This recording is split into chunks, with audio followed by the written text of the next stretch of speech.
Shalom, when the stuff souls by giving no praise to Yahweh, Ba'ashem Yahushai, Ba'ashem Kodash, double honors to the apostles of great milestone, and honors to you brothers doing the work of the Most High in truth and in sincerity. Yahweh's real name within the world ignorantly calls God Jehovah or Yahweh. His real name is Yahweh. The Son's true name is Yahweh Shai. And when we pray Yahweh, Ba'ashem Yahushai, Ba meaning in, Ha meaning the, and Shai meaning names, Yahweh in the name of Yahweh Shai. Yeah, I'm sure you can work out what inspired this. This one's very much more so for, the newer brothers coming in, right? And that is, hey man, don't just be, making silly lots and silly vows, man, right? Because at the end of the day, man, a lot is a serious thing, right? A lot is a very serious thing, right? I've basically got to the point now personally, me personally, unless I'm in a position where like I honestly don't know when I have to, inquire of the Lord, then I'll send out the prayer and then I'll cast a lot, right? But, I remember, when I was first learning the truth, right, I was abusing that, right? Just flipping the coin and flipping the coin, right? May the Most High have mercy, right? Because I feel like I was abusing it because a lot ain't no joke, man, right? A lot and a vow ain't no joke at all, right? So we'll just get some precepts, this one here first. One, lots are lawful, right? So Proverbs 18:18 says the lot causeth contention to cease and parteth between the mighty, right? So lots themselves are lawful, right? But like the whole point of this video is being, not being stupid.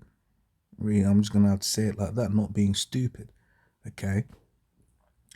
And then as apostles have gone into, in the scriptures we have, Purim, right, which goes into, basically, lots, right? This is Esther 3:7 says the first month, that is the month Nisan, in the 12th year of King Ahasuerus, they cast pur, that is the lot, before Haman from day to day, and from month to month, to the 12th month, that is the month Adar, right? So, when you read this whole, book of Esther, right, and, look into Purim, that was, about lots, right? Once again, lots themselves are lawful, right? But this is the point, right? It says, Proverbs 16:33, the lot is cast into the lap, right? But the whole disposing thereof is of the Lord, right? Disposing basically goes into mashapat, right? Judgment, right? So the Most High is the one that basically decides where it is, that the lot lands. So when you're going up and you're basically inquiring of the Lord of a question, and then after that you're gonna be like, hey Lord, nah, cool, I'll do what it is, that you said to do, right?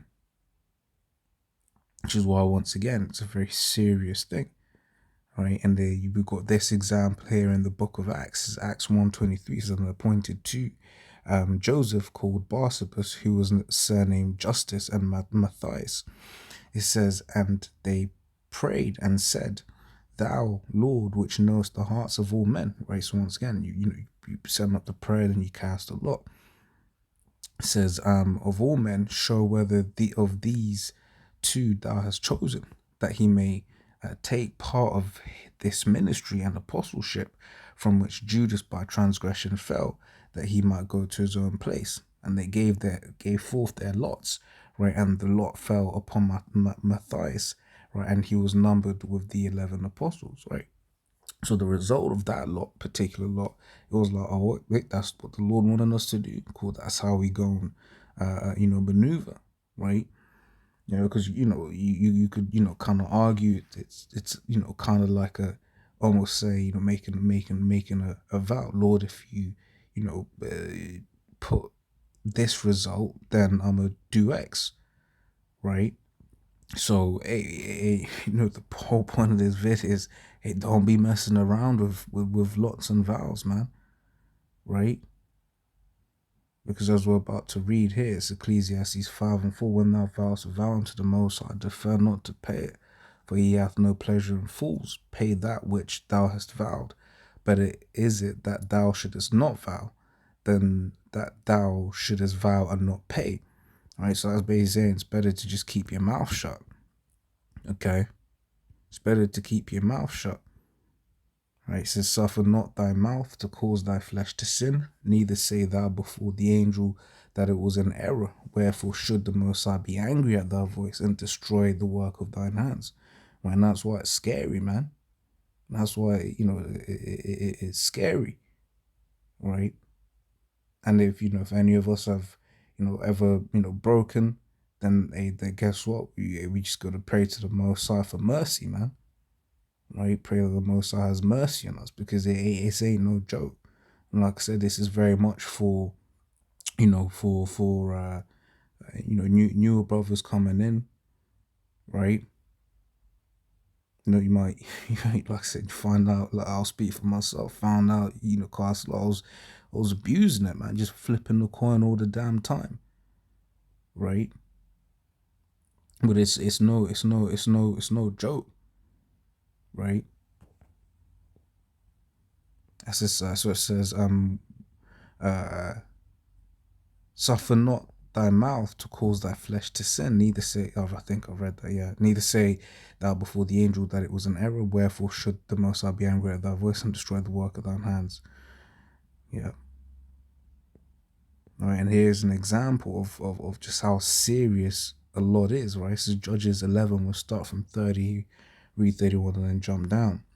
It says, and Jephthah vowed a vow unto the Lord, right, and said, if thou shalt without fail deliver the children of Ammon into mine hands, right, then it shall be that whatsoever cometh forth of the doors of my house to meet me when I return in peace from the children of Ammon shall surely be your house, right, and I will offer it up for a burnt offering. So basically, Jephthah here has made a stupid vow, right? Says, and he said, go, and he sent, verse 35. So like, and it came to, in fact, 34. So then Jephthah came to Mizpah unto his house, and behold, his daughter came out to meet him with timbrels and with dances, and she was his only child. Beside her he had neither son nor daughter. And it came to pass when he saw her that he rent his clothes, and said, alas, my daughter, thou hast brought me very low. Thou art one of them that trouble me, for I have opened my mouth unto Yahweh, and I cannot go back. And he said unto him, and she said unto him, my father, if thou hast opened thy mouth unto Yahweh, do to me according to that which hath proceeded out of my mouth. For as much as Yahweh hath taken vengeance for thee of thine enemies, even of the children of Ammon, right? And when you read into it, he had to carry out the deed, right? But just showing just how, just how serious, right, a vow is, right? And going into, the same way with you casting a lot, it's serious, man, right?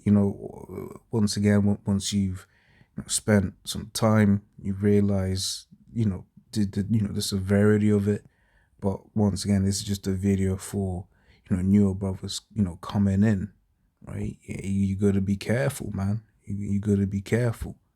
Right? You really got to be willing to live with what basically the outcome, right, that you ask for, right? So as always, Lord, that was edifying. Till next time, we say shalom.